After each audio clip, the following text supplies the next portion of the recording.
Olá pessoal, eu sou o Fernando, eu estou aqui junto do Lucas e hoje estaremos apresentando as principais oportunidades em aviônica para engenharia elétrica. Mas antes de tudo, gostaria de começar com o sumário. Então estaremos falando de uma introdução, dos sistemas relacionados à engenharia elétrica, as principais tendências, as oportunidades para a engenharia elétrica e fecharemos com referências. Muito bem, iniciando pela introdução, o que exatamente é aviônica?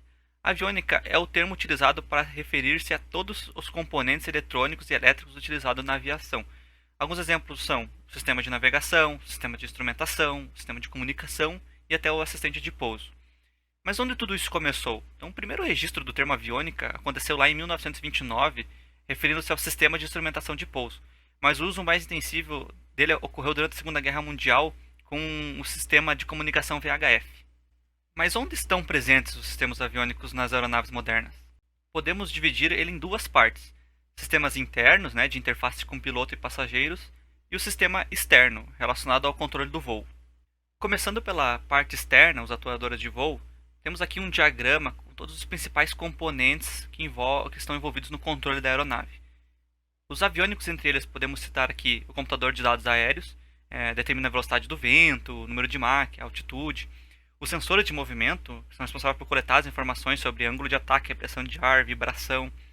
E tem um controlador de voo como o principal componente da aviação moderna, que guia a aeronave aí durante a trajetória, além de compensar instabilidades na aerodinâmica e evitar possíveis erros aí cometidos pelas pessoas. Falando ainda da parte externa da aeronave, temos outros dois importantes aviônicos na aeronave, que são os controladores dos atuadores e os atuadores. Eles são responsáveis por controlar e manipular a aerodinâmica da aeronave para fazer movimentos como curvas e troca de altitude. Então estamos falando aqui de atuadores e controladores para os lemes, para os flaps, para os slats, onde a mistura entre componentes eletromecânicas e hidráulico é mais comum. Indo agora para os componentes internos de interface com pilotos e passageiros e aeronave, temos aqui quatro principais elementos. O primeiro deles são os displays, então dispositivos informativos visuais, aí, como radar, altitude, ângulo de ataque. Temos os comandos, alertas sonoros de comunicação, tanto por voz com a aeronave, quanto rádio com cabine e etc.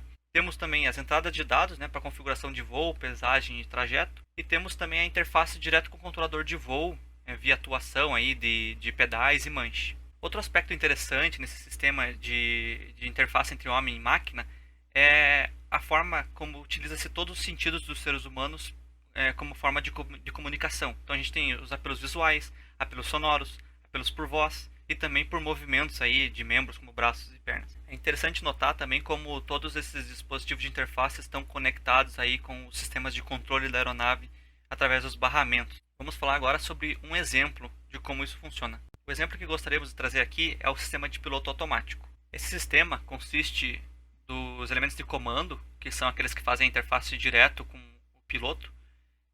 Através dessa interface com o piloto, ele consegue configurar como o computador de bordo vai atuar no sistema de piloto automático. E esse sistema, através dos elementos de sensoriamento, sabendo sobre a informação da altitude, do giroscópio, atua através de servomotores controlando flaps e lemes para garantir que a aeronave permaneça estável, seguindo a trajetória predestinada pelo sistema, gerando, portanto, esse loop entre sensoriamento, processamento e atuação com base nos critérios desenhados pelo computador. Bom, falaremos agora um pouco mais sobre as principais tendências do setor.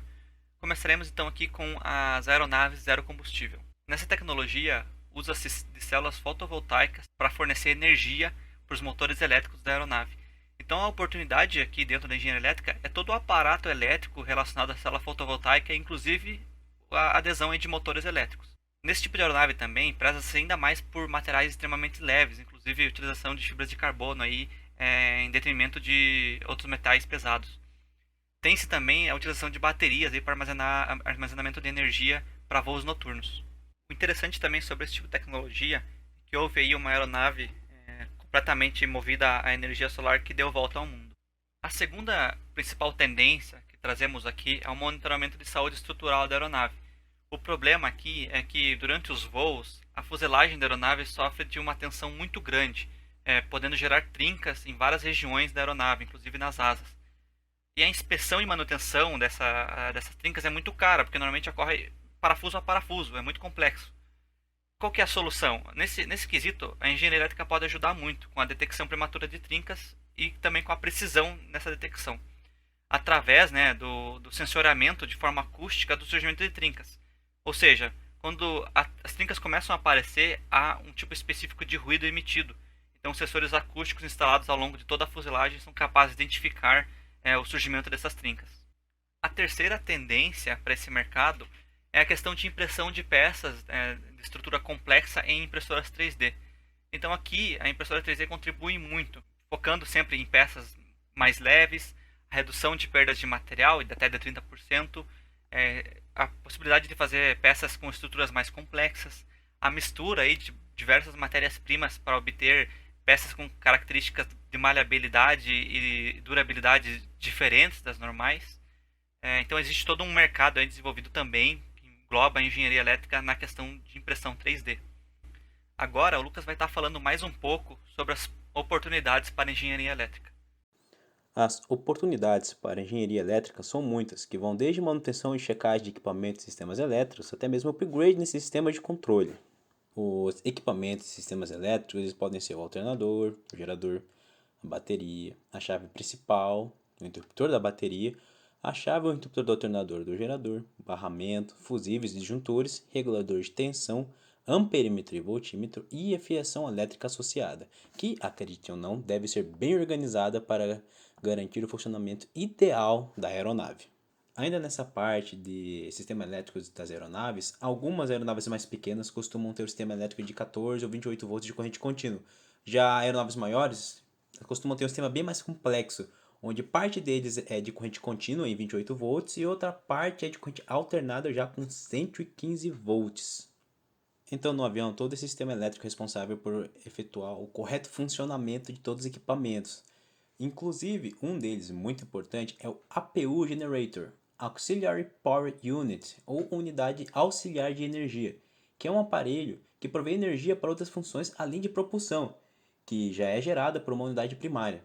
Elas são muitas vezes encontradas em grandes aeronaves, da mesma forma que em alguns grandes veículos terrestres. As aeronaves também possuem equipamentos de GNSS, que são equipamentos de navegação por satélite, destinado a satisfazer os requisitos de aviação civil de precisão. Agora vamos falar um pouco sobre os upgrades nesses sistemas de controle. Um dos sistemas mais importantes de navegação de uma aeronave é o GNSS, Global Navigation Satellite Systems, ou Sistema Global de Navegação por Satélite, que é um sistema global de determinação de posição e tempo, com sincronismo, que inclui uma ou mais constelações de satélites, receptores de bordo e monitor de integridade, assim como um sistema de aprimoramento de sinal. Alguns sistemas GNSS mais conhecidos são o GPS, o Galileu, o GLONASS. Esses equipamentos são destinados a satisfazer os requisitos da aviação civil de precisão, disponibilidade, continuidade e integridade. Podem utilizar ou exigir a presença de altímetros e podem fornecer informações de navegação para vários instrumentos compatíveis, tais como o Course Deviation Indicator, CDI, Horizontal Situation Indicator, HSI, ou Electronic Horizontal Situation Indicator, EHSI. Também utilizam displays de multifunção, MFD, ou Multifunction Display, e diretor de voo, DV ou piloto automático, PA. E atualmente a tendência é que os sensores eles se tornem todos standalone, ou seja, que não sejam integrados com outras fontes de navegação ou com o computador de navegação do tipo FMS, Flight Management System, para a geração de um curso que utiliza uma ou mais fontes de navegação. Porém, vale a pena salientar que equipamentos de GNSS ou standalones eles são equipamentos que podem estar em interface com sensores de altitude barométrica ou altímetros compatíveis, para correção, compensação ou para auxiliar na orientação da navegação vertical, estando eles todos desconectados do computador de navegação do tipo FMS.